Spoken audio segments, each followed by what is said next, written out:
ગુજરાત અને ગુજરાતીઓ એટલા મીઠડા હોય છે કે સૌ કોઈને પસંદ આવી જ જાય છે અને એટલે જ રશિયાની યુવતીના દિલમાં અમદાવાદનું યુવાન વસી ગયું અને અનોખી લવ સ્ટોરી લગ્ન સુધી પહોંચી. વાત છે અમદાવાદના ડોક્ટર ચિન્મય પટેલ અને રશિયાની યુવતી વિક્ટોરિયા લાપ્સિનાની. આમ તો પટેલના ઘરમાં પટલાણી જ આવે, પણ આ ડોક્ટર તો ભારતમાં બિઝનેસ ઇન્ટર્નશીપ માટે આવેલી રશિયાની ગોરીને દિલ દઈ બેઠો.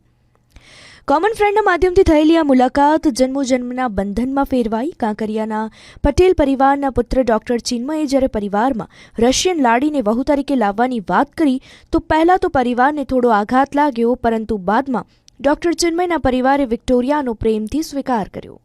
2018માં બંને તુર્કીમાં લગ્ન કર્યા અને હાલ સુખેથી જીવન ગુજારી રહ્યા છે. વિક્ટોરિયા તો 7 વર્ષમાં પાક્કી ગુજરાતણ બની ગઈ છે.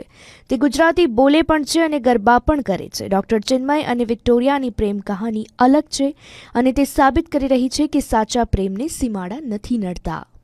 મારા વાઈફ એકચ્યુઅલી રશિયાથી છે અને એ અમદાવાદમાં જ આવ્યા હતા બિઝનેસ ઇન્ટર્નશીપ માટે.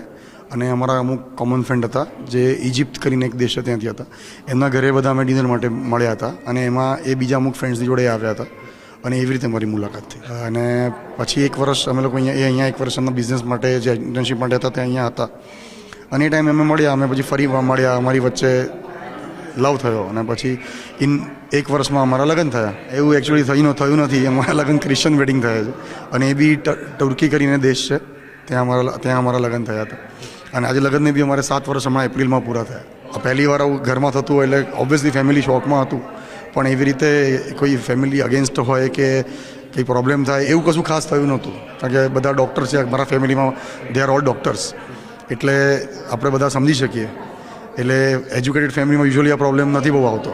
અમારું ઉપર મારા વાઈફ માટે અલગ કિચન છે અને એમનું કંઈક કદાચ નોનવેજ કે કશું ખાવું હોય અને અમે લોકો નથી ખાતા, તો એ ત્યાં એ કુક કરી શકે.